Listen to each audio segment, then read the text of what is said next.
Welcome to another lesson of our mathematics. Today we are actually looking at topic 6.4 on cosine rule. Okay, likewise to what we previously did for sine rule. Okay, we'll actually be doing a proof of cosine rule first. Okay, so that you can understand how this rule comes about before you can actually better understand on how you can actually apply it. Okay, there are a few cases in which the cosine rule can occur. Okay, so we have actually categorized them to case 1, case 2, and case 3, where angle BAC is acute, angle BAC is obtuse, and when angle BAC is a right angle. Now, of course, in this tutorial, I'll say, we are not able to show all three cases, but the cases generally work similarly with one another. So without loss of generality here, okay, what happens is we'll focus on the first case where angle BAC is actually an acute angle. So please take note. For now, we'll actually be focusing on this angle. Okay. Now, so key ideas that we are looking at over here will be this dotted line that we have actually marked out as H. Okay, notice as per how this has been the case with regard to sine rule. Once we actually have a dotted line H down, okay, what happens is this triangle ABC now is kind of separated to become two right angle triangles. Now, why do we like right angle triangles? It's because now we can use our Picasso or Pythagoras theorem. Okay, so how we'll do the proof is we'll be using the Pythagoras theorem first. So first things first, I will need you to focus on triangle BCD. Okay, I will highlight I'll mark this in green first. BCD first. This will be our first triangle that we are looking at.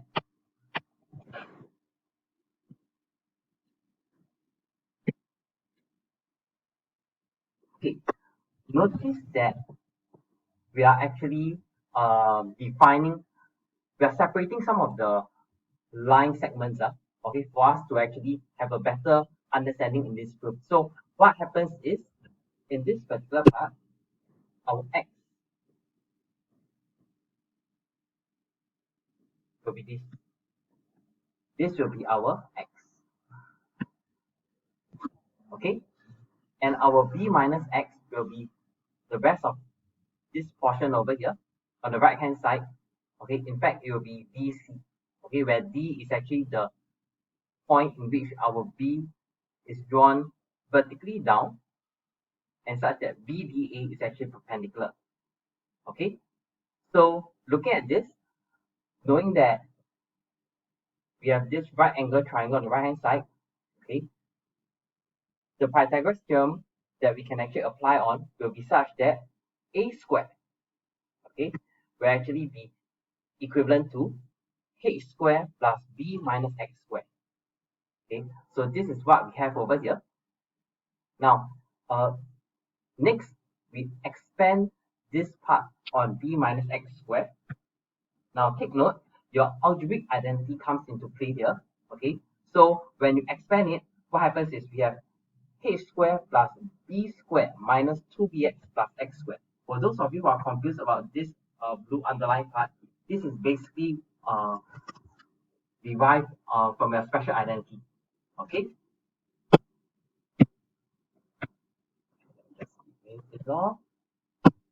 Okay, so from here we have your b squared plus h squared plus x squared minus 2bx. Now, what is happening in the third line over here?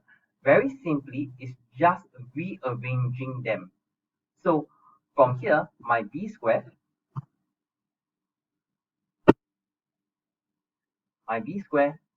comes here.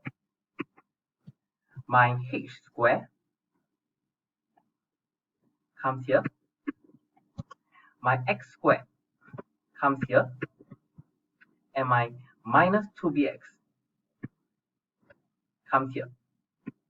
Okay, so this entire thing is just to rearrange it, and we actually provide a bracket to our h squared plus x squared over here. Okay, we shall see why. So basically, to sum up the first part over here, we are basically using our Pythagoras theorem, we expand it, and we rearrange it. The last part on the rearrangement, nothing mathematical, just rearranging only.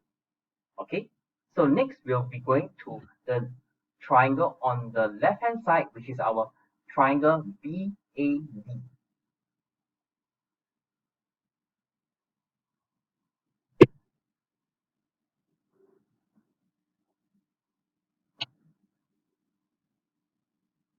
Okay, so for the triangle BAD, we're actually focusing on this triangle on our right hand side.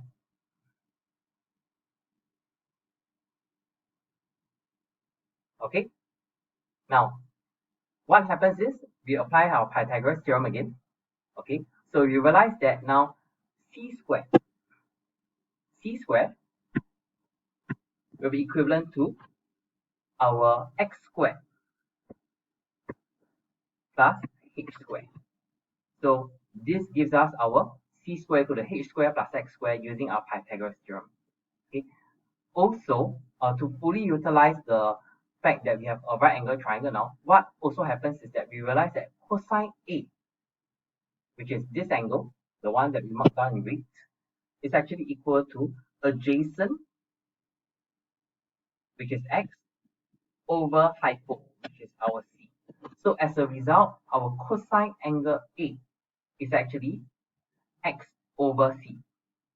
Okay, I hope everyone is following so far. If at any juncture you find that you are a bit confused, okay, what happens is please do play back the video so that you have a better understanding of the situation and you don't get lost. Okay, so from here to here is basically what I would say, making the subject, making x the subject.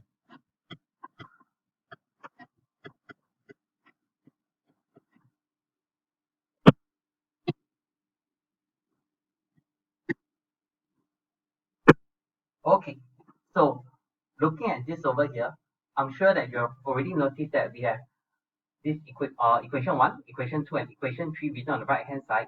So any guesses on what we'll be using next? All right. Looking at these the equations that are written down in this numerical order, you are right if you are thinking that we'll actually be using something of simultaneous equation. And in this case, our equation 2 and equation 3 will actually be combined to be substituted into equation 1. So from here, you realize that a squared equal to b squared plus h bracket h squared plus x squared close bracket minus 2bx, which we had previously. Once we substitute it in, we substitute our h squared plus x squared as my c squared. Okay, I hope at this point of time you realize why is it that we get this part over here, because this part over here links to this part.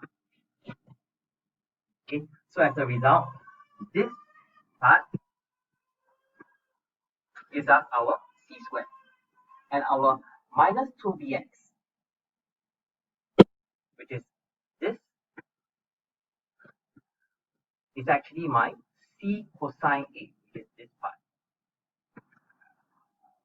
Okay, so as a result, what happens is we actually find ourselves in a seemingly complicated expression where our a squared is equivalent to b squared plus c squared minus 2bc cosine A. Okay, if you have understood up to this part, congratulations, you have understood the proof for cosine root, and that's it. Okay, so you will realize that in the cosine rule formula, okay, in certain textbooks and or in certain notes, you realize that sometimes they will actually have all these 6 expressions written all over the place. Okay, this is not confusing. In fact, this is actually being written to aid you in your understanding. Why? Because actually there is a certain pattern to it. Likewise to the sine rule, we realize that the angle that we are using, the angles and the length are usually opposite to one another. Okay, that's one of the rules that we have to adhere to in terms of the convention. Okay, so looking at this, we realize that if you need to find the length a square, all we need to do is you let the length, the square of the length of the other two sides add together. Then you minus off 2bc, and the cosine angle A is actually the one that is opposite to the a square over here. Okay, and you realize that this pattern occurs for the next two examples as well.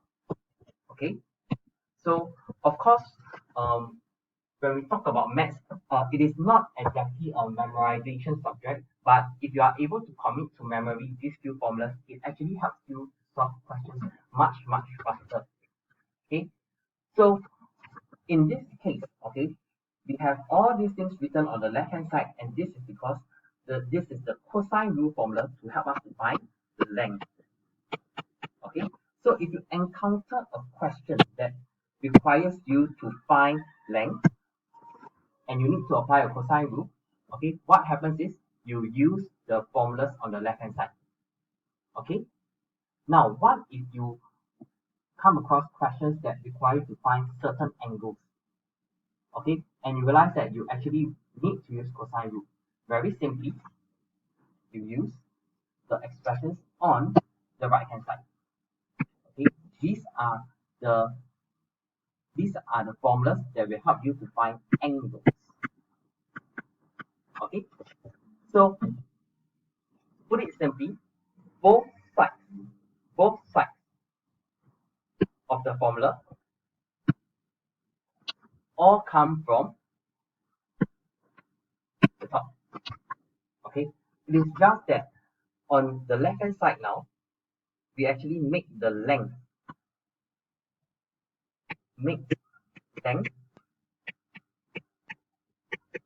the subject.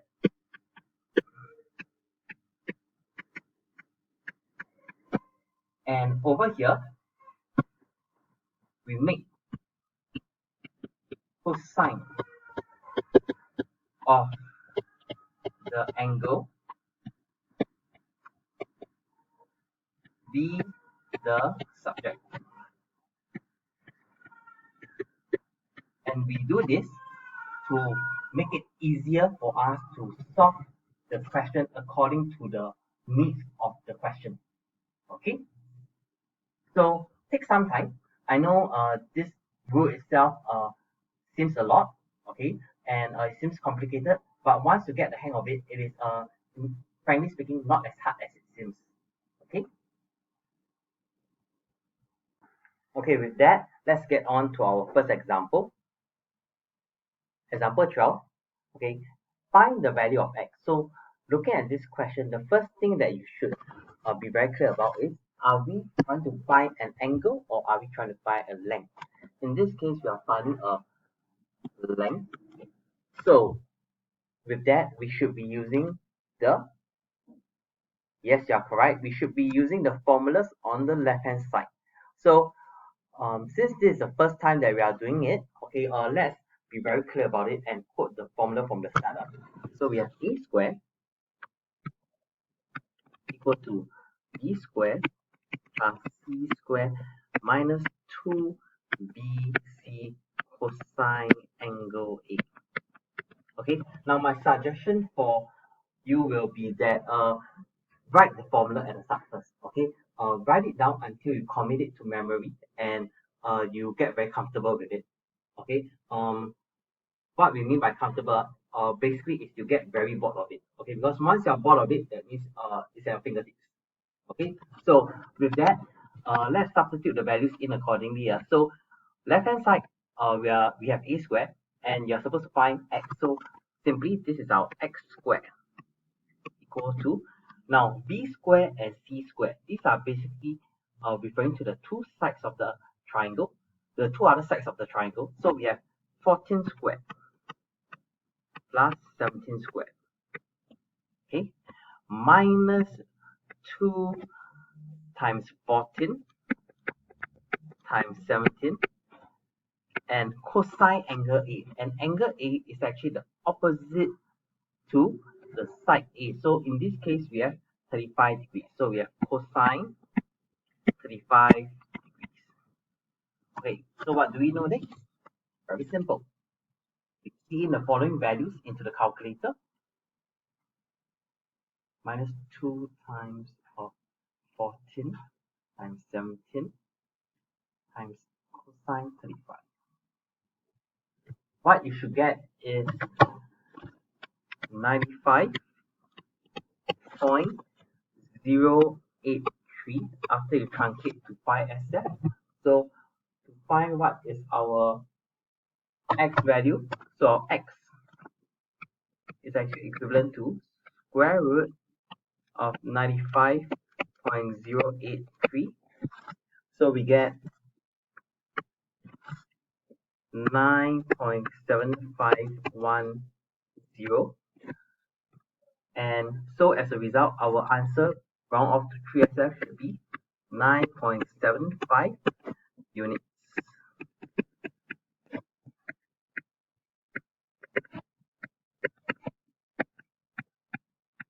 And that's it. Okay, you have completed your first question with regard to the cosine rule.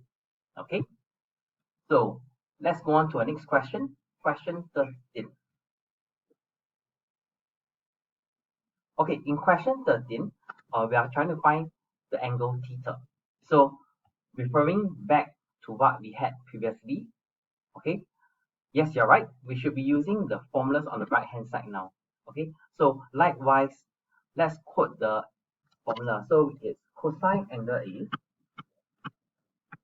equal to B square plus C square minus A square over 2B.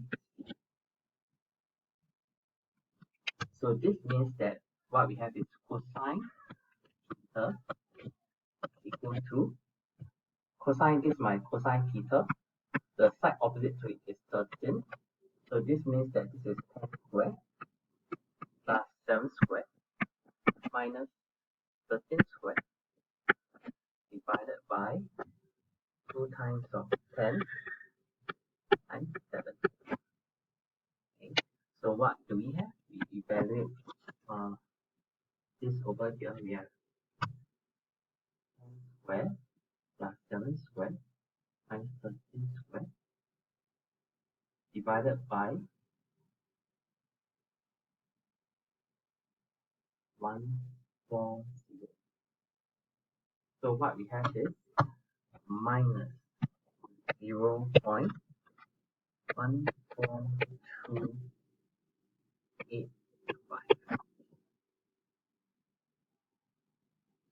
So theta will now be equivalent to up cosine of minus 0.14285, which is equal to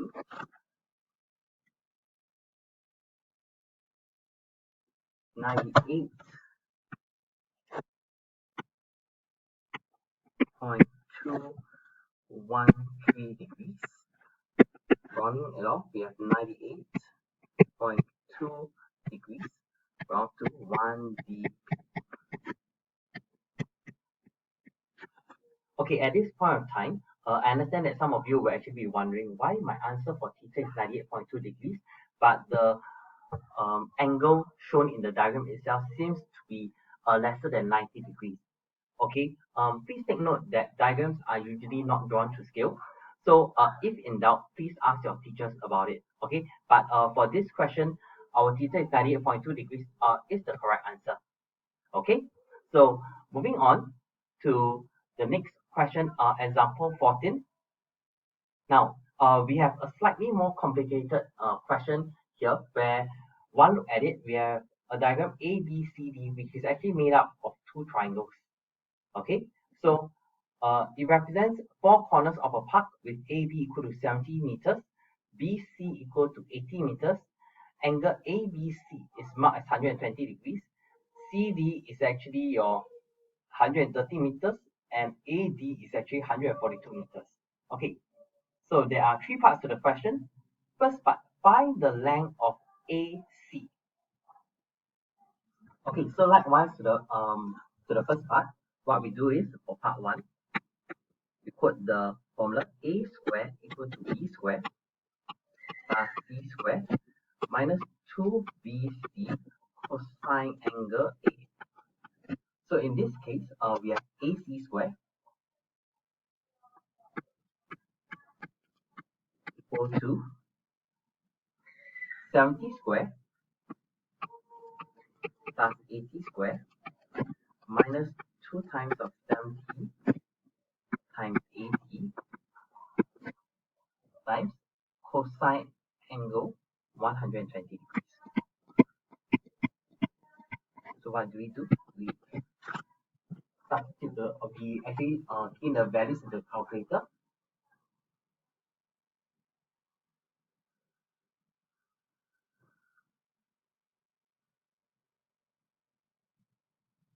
And in this case, we have our answer is 16900. So our AC will actually be equivalent to square root of 16900. So we have 130 meters. Okay, I think this question is relatively straightforward. Okay, next question, part 2. You are given the area of you are given the length of AB and BC, and you're supposed to find the area of triangle ABC. Okay, so likewise to what we have recently learned. Okay, for area of triangle, now we have two formulas to actually use, and in this case, we are using the one that we learned more recently, which is half AB sine C. Okay, so if that's the case, what happens is we have half times 70 times 80 times sine 120 degrees. Okay, what do we have?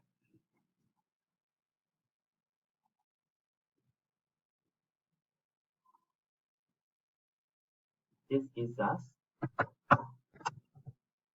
2427. Sorry, 2424.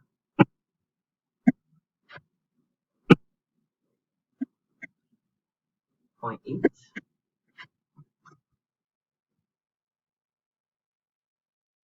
So rounding it off to 3SF, we have here 2420 meters square 3SF.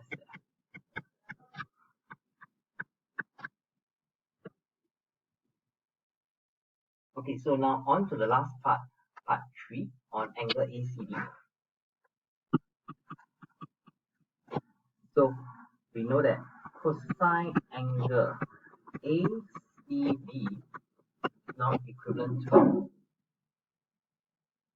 angle ACD is this angle over here. Notice that 142 meters is actually the side that's opposite to it. So what happens is we realize that our AC according to a calculation just now was 130.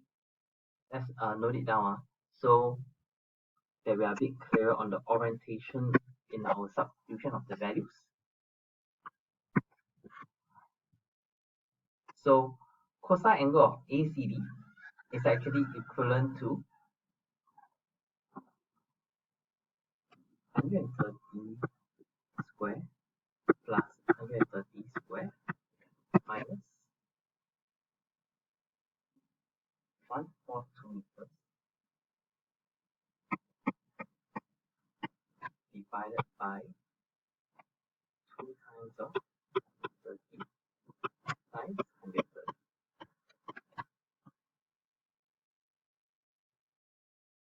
So this actually gives us 0.40343.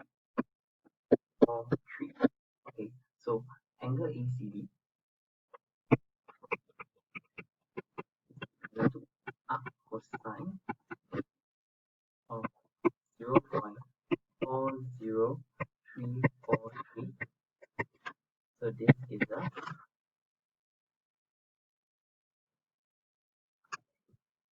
66.2007 degrees, which is equivalent to 66.2 degrees D. Okay, so with that, we have come to the end of this question and as well as this lesson. Thank you very much.